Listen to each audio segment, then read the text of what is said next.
On va parler de la Torah Tetzain. Petite Torah, mais très intéressante, très importante. Laquelle? La Gemara dit dans Masechet Baba Batra, Daf Ayin Dalet, que Rabbi Yochanan raconte une histoire ainsi.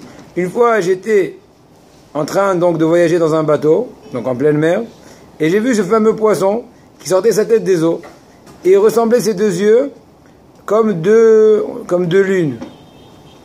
Venafik Maya Mitarte Usia. Il y avait de l'eau qui sortait de ces deux narines, de ce fameux poisson. Imaginez-vous un peu. Kitere Mavre de Soura. Ça veut dire la grandeur de ces deux, comment dirais-je, de ces deux narines, ou plutôt de ces deux jets d'eau qui sortaient de ces narines, il était aussi grand que deux fameux fleuves de la ville de Soura. Donc imaginez-vous la grandeur du poisson, etc., etc. Et bon, ça c'est au niveau de la Gemara. Rabbeinu, il explique au niveau midrashique les termes de la chose. À savoir, il dit tout d'abord, en introduction, c'est bien connu que le poisson fait allusion au tzaddik. Pourquoi, je ne sais pas, on va réfléchir ensemble. Il se peut que le poisson, il ressemble au tzaddik, pourquoi? Parce que le poisson il est tout le temps caché. Il est plus que cela pas caché, il est aussi dans les eaux. L'eau c'est la Torah, ça, Rabbi nous va dire ça tout à l'heure après cet élément-là, que l'eau c'est la Torah, etc. Mais, donc, ça fait allusion au tzaddik. Tzaddik il est tout le temps plongé dans le bain de l'eau, donc dans le bain de la Torah, et encore plus que cela, il est modeste. Comme le poisson qui est modeste. Il ne sait pas voir, c'est pas le lion qui va montrer sa belle allure, c'est pas, je ne sais pas quoi, le gorille qui va montrer comment il s'est grimpé, etc., etc. C'est-à-dire pour pouvoir apercevoir le poisson, il faudra s'abaisser, comme dirais-je, et peut-être tu auras le trou de t'approcher du tzaddik du poisson. C'est peut-être l'idée pourquoi le poisson est représenté par le tzaddik. De par ailleurs, la Gemara, donc, on est en train de réexpliquer la Gemara de façon un peu plus midrashique, selon l'explication de Rabbeinu, laquelle, donc une fois qu'on a dit que le poisson ça fait allusion au tzaddik, donc Rabbi Yochanan te raconte qu'il a vu une fois un tzaddik, donc notion du tzaddik, donc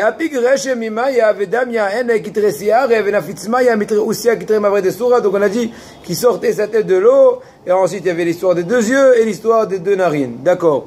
Qu'est-ce que veut dire par cela la Gemara? Dit Rabbeinu. Alors je dis les termes de Rabbeinu qui sont les termes directs de Rabbeinu, c'est le langage de Rabbeinu.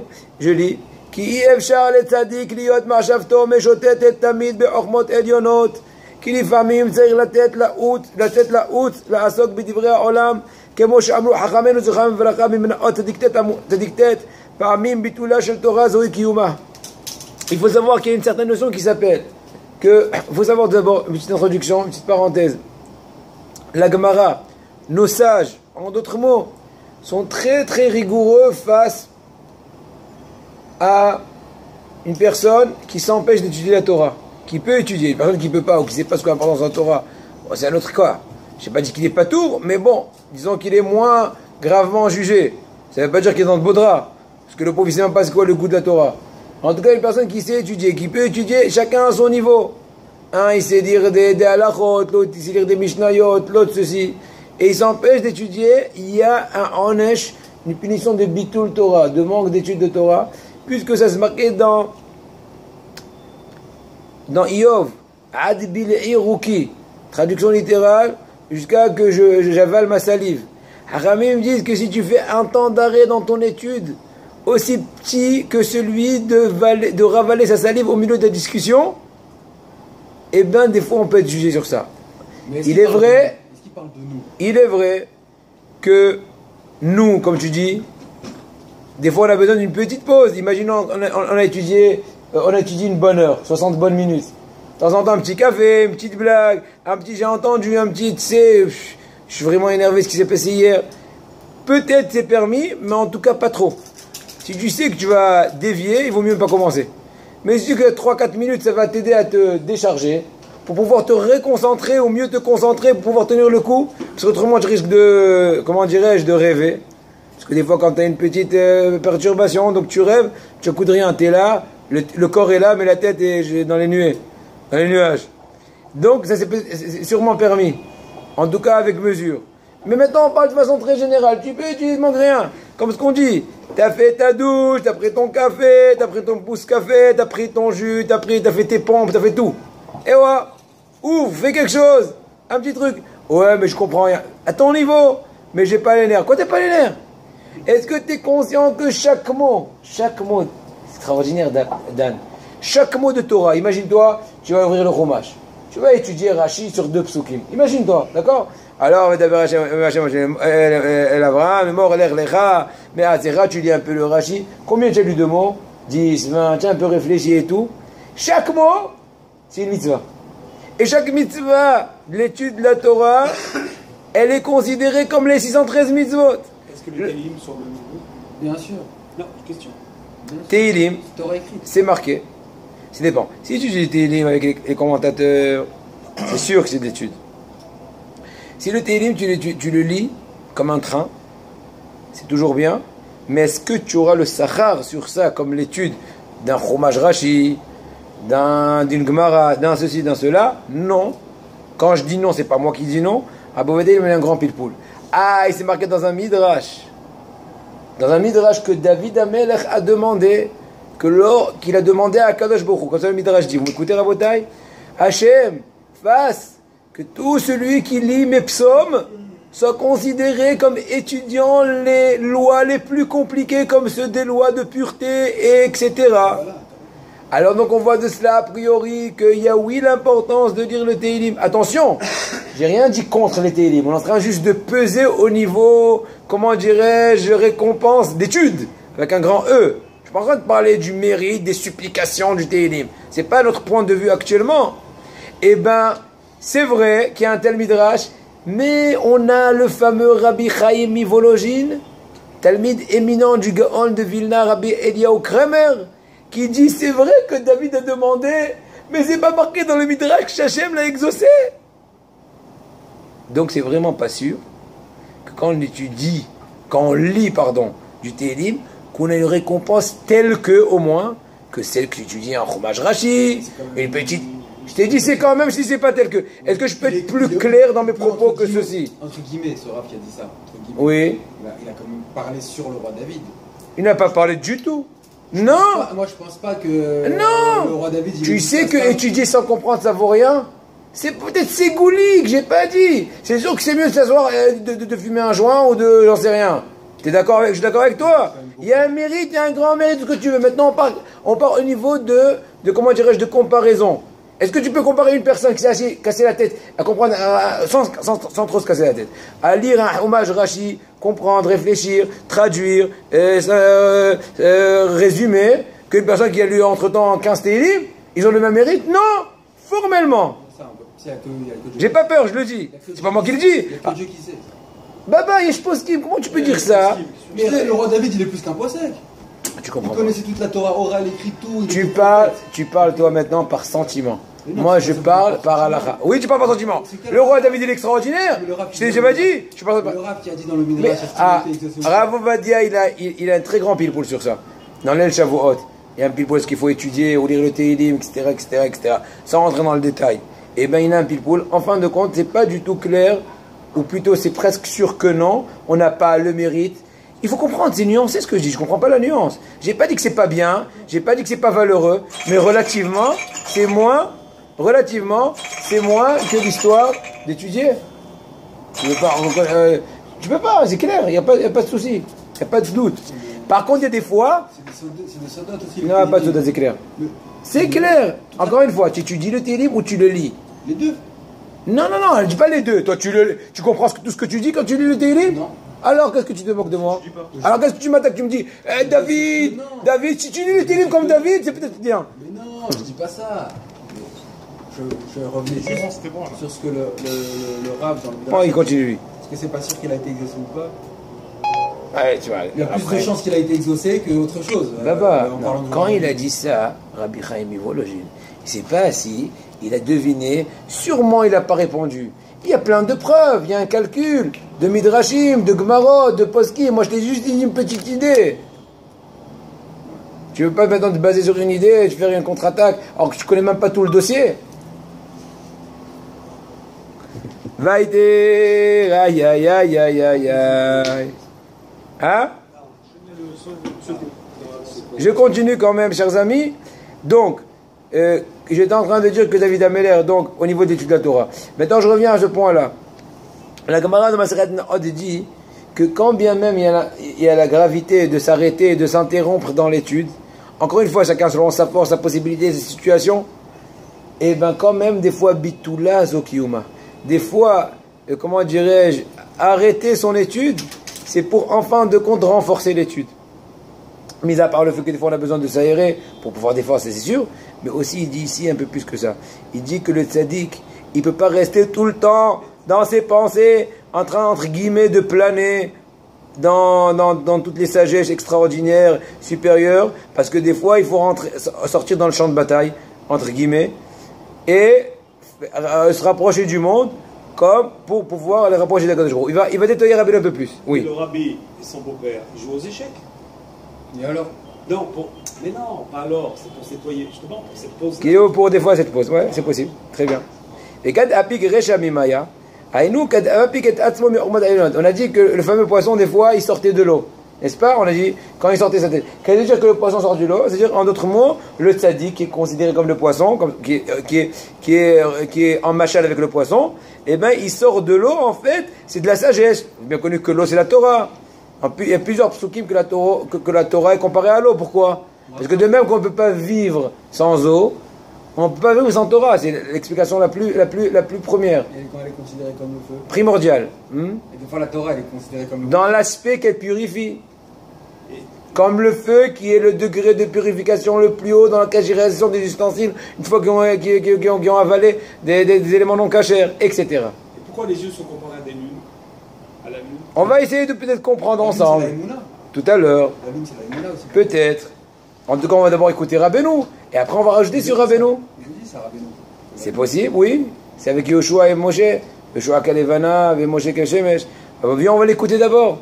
On va lui donner le micro. Déjà, moi, j'interromps assez. Mais pas vous aussi. Aïe, aïe, aïe. Damia, Enek, Itresiara. Donc, on continue en disant qu'une fois que le poisson, donc le tzaddik, est sorti des eaux, donc, et a interrompu, entre guillemets, ses études très approfondies célestes, alors quoi? Ces deux yeux, une fois qu'il apparaît, ils ressemblent aux deux lunes. On va lire. L'ouverture des yeux. Ou regarder une chose, ça fait allusion à la notion de la sagesse.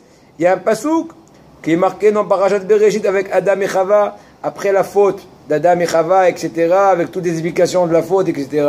C'est marqué qu'une fois qu'ils ont goûté de l'arbre qui a été interdit de goûter, et ben leurs yeux se sont ouverts.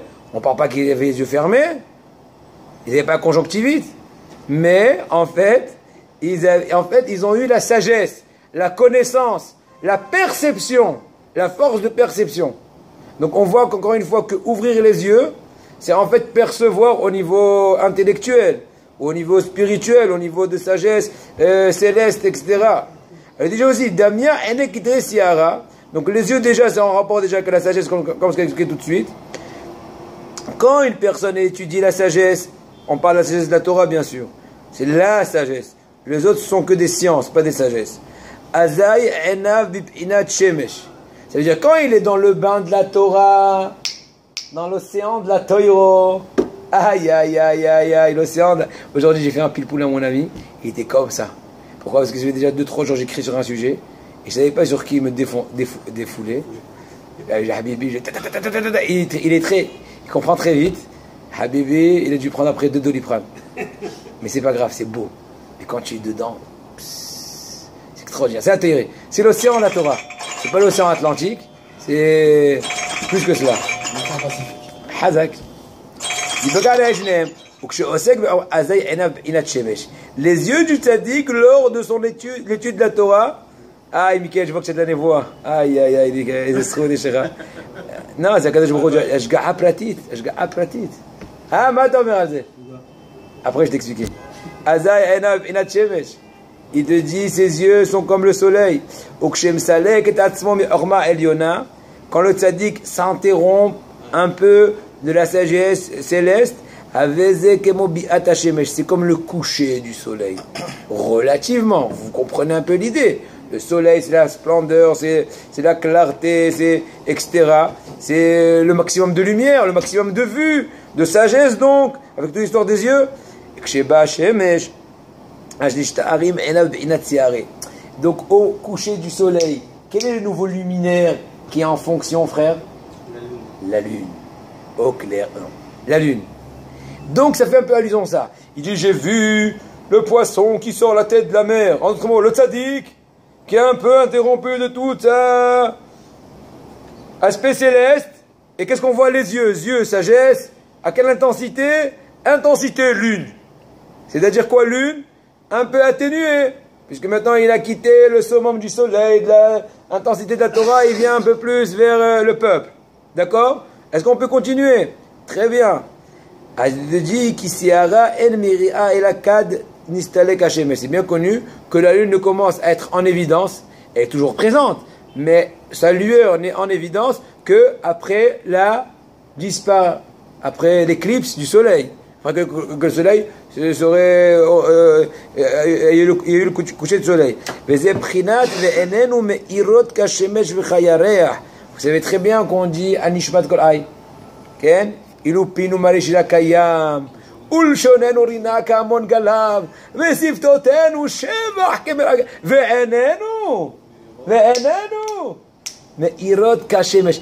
Que veut dire les propos du Nishmat Kol Ay? Il veut dire en d'autres mots que même si on avait telle puissance, telle faculté extraordinaire, et les yeux, nous, même s'ils étaient comme le soleil et la lune, on ne peut même pas te remercier dans un milliardième de petites bontés que tu nous as fait. À plus forte raison, etc., etc., etc. Il te dit, Rabbeinu, que veut dire les propos d'Inishmat, que nos yeux, lui, comme le soleil et la lune?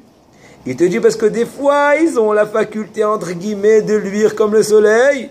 C'est quand on est complètement online, attaché avec la sagesse, la profondeur, l'océan de la Toiro. Mais des fois, ils sont avec l'intensité, avec la notion de la lune. En fait, c'est quand on sort un peu vers le peuple, quand le tzaddik sort un peu vers le peuple pour pouvoir, comment dirais-je, faire le travail voulu. D'accord? Donc c'est nous, nos yeux, nous, Am Israël, en tout cas les tzaddikim, apparemment, ils ont la faculté, ou tout Israël qui peut être tzaddik, il a la faculté d'arriver à cette situation, à ce mérite d'être soleil, lune, vu tous les éléments qu'on a expliqués tout de suite, tout à l'heure. Venafit maya mitre usia. On continue la fameuse Gemara étrange que le fameux poisson a fait jaillir de par ses narines, espèce de 2 jets extraordinaires, donc c'est une espèce de fontaine, donc 2 jets d'eau. D'accord? C'est bien connu que le nez, ça fait allusion au Mashiach. Pourquoi? Toujours je dis comme ça mes copains, je sais pas, 2 peut-être que. Je sais pas. C'est le seul organe qui n'a pas fauté. Chazak, il dit ça, je savais pas. Chazak. Si tu sens quelque chose d'interdit. Il n'a pas fauté. Non, dans Adam. Attends, approfondis, il parle pas de Pachout, il parle très haut. Ça c'est 1. Deuxièmement, aïe. Ruach apenu Meshiach Hashem. On dit ça à Tchabéa, etc. C'est un pasouk dans le Navi.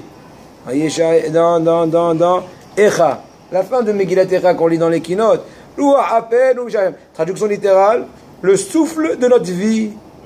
Le Mashiach, c'est personne qui est loin. Imshua, c'est loin. Oui. Et donc il a été, on a mis l'huile sainte. Meshiach Hashem. Celui qui a été donc choisi par Akadosh Baruch Hu, le Mashiach. Donc on voit que le mot af, nez, souffle de vie, souffle du nez, ça fait allusion au Mashiach. Maintenant d'autres choses disent marqué Vahariho be'irat Hashem. Pasuk. Un aftara de Vashem bechal kocho dans Habakkuk. Vashem bechal kocho. Asmi panav kol ha'aretz. Ensuite marqué Vahariho. Je rappelle cet aftara, je l'ai appris je crois à l'âge de, j'étais au CE1. Peut-être 8 ans, 7 ans, 8 ans. Et Vari Obir At Hashem, le Mashiach, il sent la crainte d'Hashem. Tout le monde attend Mashiach. Mais tout le monde va se sauver quand il va venir. Pourquoi? Il fait peur? Il ne fait pas peur, pourvu qu'on puisse s'approcher de lui. Mais il dit le Mashiach, tu ne veux pas le rouler. Tu dis écoute-moi. Une fois, j'ai fait des trucs de Tzedaka et tout. J'ai. non. J'ai fait une partie, je sais pas où, un truc à Paris. Écoutez, chez Vaktana, d'Aix-les-Mains, il faut aider. Moi, J'ai des mitzvot. Genre, excusez-moi, je comptais pas vous de faire un gamme vert. Excusez-moi, erreur. Alors je dis, moi, écoute, ça marche, je lui dis, viens frérot. Enlève ta kippa, enlève. Ça sent pas la rose, hein. Ah, c'est-à-dire il peut se doucher et tout. Non, je dis ça en rigolant, hein. Pédimo. Mais les gens, des fois, ils comprennent comme ça. C'est vrai qu'il faut. Enfin... Non, c'est J'ai jamais été Mashiach pour dire la vérité. Voilà. Mais moi, je dois le dire quand même un peu imagé. D'accord, de loin. Non, mais qu'est-ce qu'il veut? Il a le flair. On va faire comme ça, tu veux? Alors, pourquoi on parle du nez s'il sent pas? Parce que le nez, il sert à sentir des odeurs. Le nez, il y a sentir. Tu sens les roses, tu sens le truc, tu sens pas la rose, etc. Ça, c'est un. Il y a aussi une notion apparemment spirituelle. C'est le sensation. Pas tu sens physiquement, ça rentre les particules. Mais tu sens. Feeling. C'est où là, Kivun? Ou Colette autre. Randgen. C'est טוב, יותר טוב? יותר טוב? זה מסוגנן? מודרני יותר? חזק. Donc, le Mashiach. Donc là, on reprend. On a dit que le fameux poisson, de ces deux narines, sortirait ces deux jets d'eau. Donc on dit que les narines faisons au Mashiach, ou aux deux Mashiach. Vous connaissez Mashiach ben Yosef, Mashiach ben David. Et vers ces deux Mashiachim, ils vont venir tous les goïms. Comme c'est marqué dans Isaïe, dans Ishaïa Hanavi. Venaharu elav kol hagoyim. Tout Naharu, ça veut dire ils vont venir en foule. Mais ça fait aussi allusion comme le mot peut-être Nahar. C'est quoi le Nahar? Le fleuve. Un fleuve, ça coule. Ça coule. Pas coule avec deux eaux, mais ça coule. Là aussi, ils vont venir en masse, comme aimantés, pour reconnaître la réalité, etc. Et on parle des goïms là-bas dans le pasouk. Naharu elav kol hagoyim. On parle du Mashiach. Que veut dire ça? Donc on comprend donc le but du tzaddik. Le but du tzaddik, c'est sortir un peu, entre guillemets, se déconnecter un peu, afin de pouvoir diffuser la lumière de la Torah, diffuser la lumière de la Torah, pour pouvoir rapprocher un maximum de personnes à la Torah, même au plus extrême que même les goïms vont reconnaître. C'est pas qu'on a besoin de supporters, vraiment pas, mais la réalité va être tellement claire et parlante de par elle-même, que même les goïms vont plus avoir de spectacle. C'est plus Wall Street, c'est plus truc, c'est plus rien, c'est plus l'URSS. Alava Milhama, etc. Pas Alava Shalom, Alava Milhama, etc. etc. Hein, l'URSS. Qui se rappelle de l'URSS? Alors que ça fait quelques bonnes années, c'était l'Union République Soviétique Socialiste. Tu es en train de parler là, tel que je le comprends, si je veux vraiment terre à terre, excuse-moi. Avec plaisir, oui. On redescend. Atterrissage. Attachez vos ceintures. Là, tu parles d'un profil tel que le profil du Rabbi Lubavitch. Oui. Le tzaddik est sorti, a été au contact du peuple, a ramené les peuples, diffusé la Torah, etc. Oui, ben c'est l'idée. L'idée du travail du tzaddik, tout à fait. Mais le problème, pas le problème, c'est une parenthèse à moi. Aléatoire, mais à moi, en tout cas. Laquelle? Il faut être aussi capable de ne pas se déconnecter complètement. Parce que si tu te déconnectes un peu pour rapprocher, des fois on risque de te faire descendre. Au lieu de faire lever les autres, tu descends avec eux. Donc là, il faut beaucoup de tfilotes. Non, il faut beaucoup de tfilotes. Oui. Une personne qui n'est pas assez forte, elle n'a pas de mitzvah d'aller se faire risquer la peau. Je le dis formellement. Par rapport à quoi? Si tu sais que tu es en contact avec des gens qui ne sont pas très sérieux, ou sérieux, mais très influents parce qu'ils ont été mal éduqués, entre guillemets, au niveau de solidité spirituelle, sans le vouloir, ils vont te faire descendre. Même s'ils n'ont pas une mauvaise volonté. Même s'ils ont une bonne volonté. Mis à part le fait qu'il faut faire des filotes, toujours avoir un public et des amis et des élèves, et tout ce que tu veux, et un public qui est Shamaim, qui vont progresser. Ça c'est un. Mais même si des fois ils n'ont pas de mauvaises intentions, des fois ils te font descendre automate. Comment dirais-je, quel est l'idéal? Là je ne dirais pas d'idéal, il faut que je sois très très fort. Si t'es pas fort, ils te vont faire descendre. D'accord avec moi? Venaro elav kol hagoyim, vezetre nearo de Soura. Là, encore une fois, ça fait allusion aux deux fameux fleuves de la ville de Soura. En d'autres mots, on a dit tout à l'heure que des deux narines de ce fameux poisson, on dit le tzaddik, etc., jaillit les deux grands jets d'eau comme deux fois le fleuve de la ville de Soura qui était en Babylonie à l'époque. Mais il te dit ça un peu midrashiquement, Rabbeinu, un truc extraordinaire. Le mot Soura, mis à part le mot littéraire, c'est un nom d'un fleuve. Comment s'appelle le fleuve qui passe au Danemark? Le Yen, comment ça s'appelle? Le Danube. Le Danube. Ya hasra. Vezaou Ma'er Mader, Vem Nichlalim, le Danube. C'est pas le Danemark, c'est où? Non, le Danube, c'est le Danube de Vienne, tout ça. Voilà, là-bas. Autriche-Allemagne, non? Voilà. Ça, ok. Sarou Ma'er Minaderech. Aïe, aïe, aïe, aïe, aïe, aïe. En fait, le mot Soura, ça fait aussi allusion aux Avdei Kochavim, aux idolâtres. Pourquoi? Parce que quand Am Israël aurait fauté dans la faute du veau d'or, dit Avodazara, dit idolâtrie, n'est-ce pas? Bien qu'il y ait des explications profondes de ce qui s'est passé là-bas. Mais bon, littéralement, en fin de compte, ça a été l'idolâtrie. Comment c'est marqué dans la Torah par rapport à cet événement? Sarou Ma'er Minader. Sarou, ça veut dire qu'ils ont dévié rapidement du droit chemin. Donc on voit que le mot Sarou, ou pour Soura, par rapprochement, ça fait allusion au Goïm. Et on dit que les deux narines du tzaddik, deux jets de quoi? De quoi? Des fleuves, la Torah, l'influence positive, sur qui? Soura, sur même les Goïm qui sont Sarou Ma'er Minader. C'est le but du travail du tzaddik. Pourquoi les peuples, donc les Goïm ou les idolâtres, sont comptés en tant que deux? En fait, il y a 70 peuples, n'est-ce pas? 70 peuples, Umot, prends dit deux, sont les deux principaux. Ça veut dire, Esav et Ishmaël. Le reste, ce sont des espèces de combinaisons, de dérogations, de tchaouiz, je ne sais pas exactement appeler ça. On dit, c'est les deux peuples, Esav et Ishmaël. Vous comprenez déjà en français ce que ça veut dire. Il était Eloutren Meshir Inchem Tre Oussia. Et donc, comment dirais-je, en contre,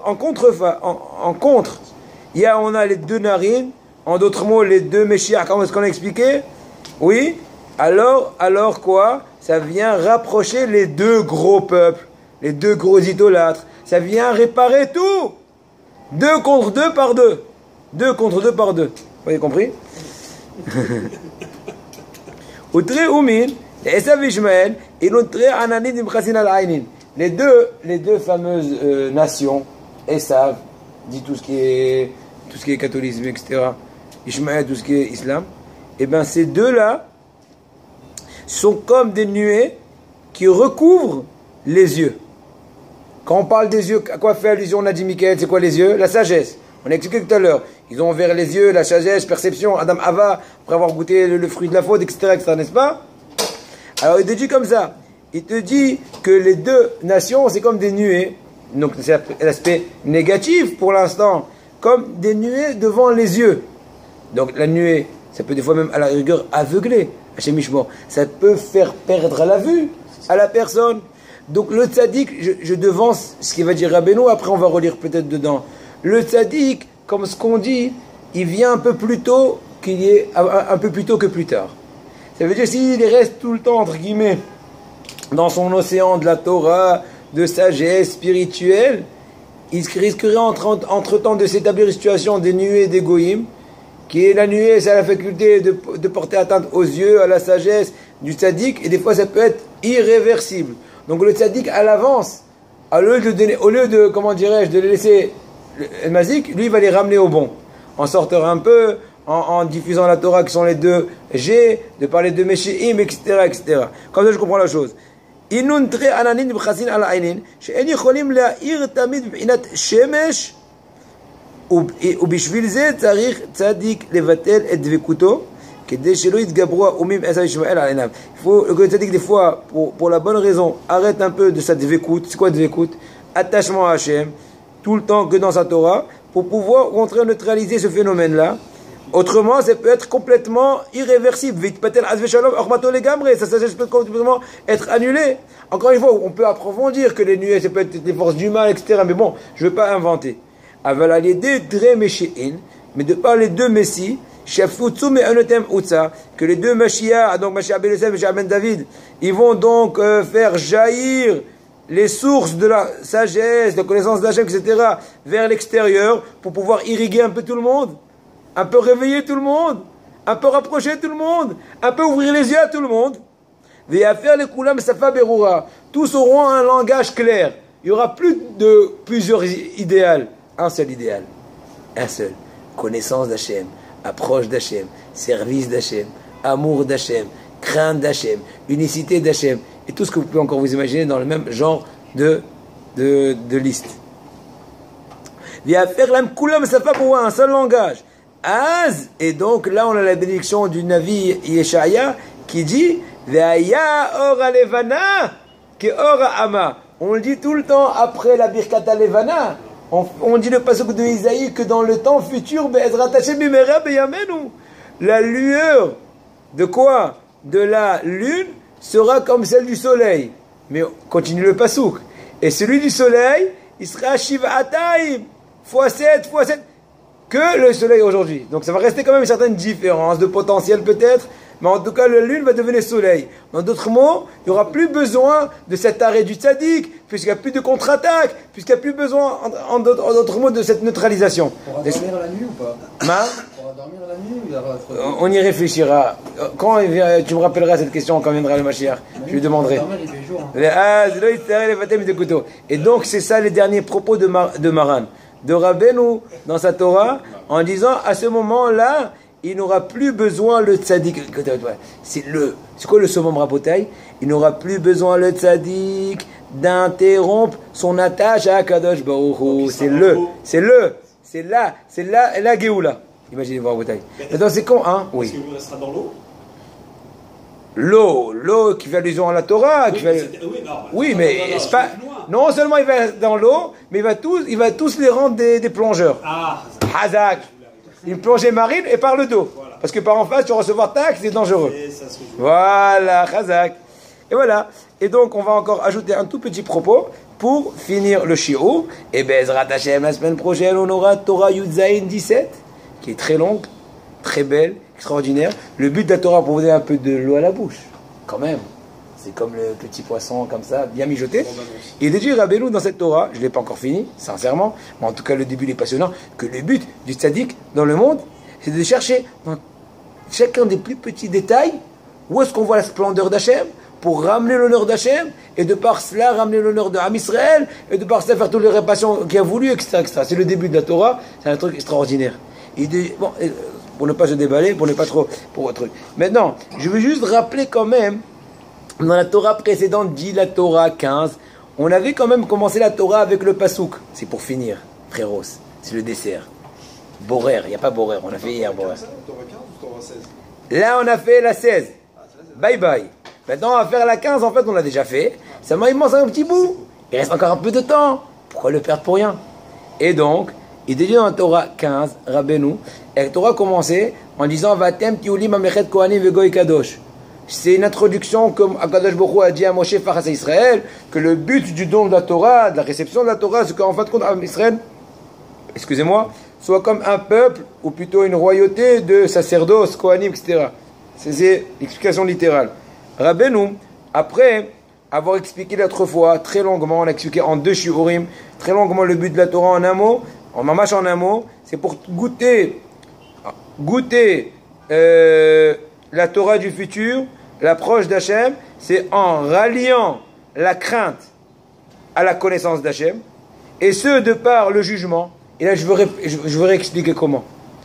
Quoi je juge? Ça veut dire quand je me juge, j'ai une espèce de difficulté, et je me juge et je fais tchouva, alors je prouve que toute cette crainte-là, elle vient par l'amour d'Hachem. Autrement, c'est le manque d'honneur d'Hachem. Quand on est puni, on ne fait pas tchouva. Ça veut dire qu'on déconnecte entre celui qui a amené la difficulté et celui qui est en difficulté. Or, ce n'est pas le but. C'est pour ça que l'élément essentiel qui va rallier à l'essence la ira, la crainte d'Hachem, à son origine qui est l'honneur d'Hachem, c'est quand tu réagis comme ce que Hachem veut, tu te juges, tu fais tchouva. C'est beau? Vous n'avez pas pensé à ça? Réfléchissez très fort. C'est chazak meod, אבל זה עומק. Il dit, Ve'atem tiulim amlechet kohanim. Vous serez pour moi une royauté, un royaume de kohanim. Mamlechet c'est p'inat Torah. C'est bien connu que le mot royauté, ça fait dans la Torah. Pourquoi? Parce que c'est marqué dans Michelet. Shlomo Ameler dit, qui ba melachem imlochu. La Torah dit, en moi les rois seront rois. En d'autres mots, tu ne peux pas être véritablement roi avec un grand R, dans le bon sens, si tu n'es pas attaché à la Torah. Ou malchuto p'inat niglé. Par contre, la royauté, vous êtes d'accord avec moi que la royauté, c'est un truc caché ou un truc reconnu, connu? Pourquoi? Tout simplement, parce qu'on ne peut pas avoir de peuple, de roi sans peuple. D'accord? On a dit autrefois que tout le monde a besoin de ceux qui vendent le blé. Donc on pense aussi à la Horma. Il te dit comme ça. Les Kohanim zopinat tvila. Ça c'est le premier point. Donc on parle en fait donc de la royauté, de par les Kohanim qui est aussi la... non, pardon, Mamlechet c'est la royauté et c'est en fait la Torah. De pareil, c'est le premier élément, on a dit de par l'étude de la Torah. De pareil, on a les Kohanim, ça fait allusion à la Tfila, bien connu. Service des Kohanim. Aujourd'hui, notre filote, c'est à la place du service qu'il y avait au Beth Amikdash par les Kohanim. Donc, quand on parle Mamlechet, c'est la Torah, comme parce qu'on a prouvé tout à l'heure que la royauté, ça vient de par la Torah. De par ailleurs, d'ailleurs, c'est marqué dans la Gemara que Hachamim sont appelés des rois. Man Malche, Rabonon. C'est qui les rois? Les Hachamim. Pourquoi? Parce qu'un tzadikin qui dit un mot, tout roule. Mis à part le fait qu'on voit tous les Admourim extraordinaires, il a dit le Rebbe, non. Oui, l'homme chané, allo harim, yerdou teomot. Mis à part ça, mais le tzaddik, tout ce qu'il dit est accompli, dans les cieux, dans les terres, etc. Mais encore plus, la tfila, c'est par le Kohanim, on a dit maintenant, avec la notion d'Avram qu'on a développée longuement autrefois, comme ce qu'ils ont dit nos sages dans Masechet Nedarim, que Amar HaKadosh Baruch Hu l'Avram, parachat la semaine, lech lecha martzecha, ata Kohen leolam, HaKadosh Baruch Hu, la Gemara dit dans Masechet Nedarim, page 32, que toi tu seras Kohen Leolam. Donc on voit qu'Avram aussi lié avec la notion de la Tfila. Kohen, c'est Tfila, service. Aujourd'hui on fait les services avec la bouche, on chez les maparim ce matin, non? Les Goy Kadosh, la suite du Passouk serait un peuple saint. La suite du Passouk serait donc une royauté, la Tfila, le peuple saint. Je disais Pinat Bet Amikdash, ça fait allusion au Bet Amikdash. Pinat Torah chez Benistar. Là déjà on rentre dans les détails. On est déjà arrivé à la Torah du Nistar qui est le Bet Amikdash. Oui. Qui est, donc de même que le Beth Amikdash, le Kodesh Kodashim c'est un endroit qui est caché, que pas tout le monde peut accéder, là-bas il y a le tabernacle, etc., ou plutôt les tables de la loi, etc.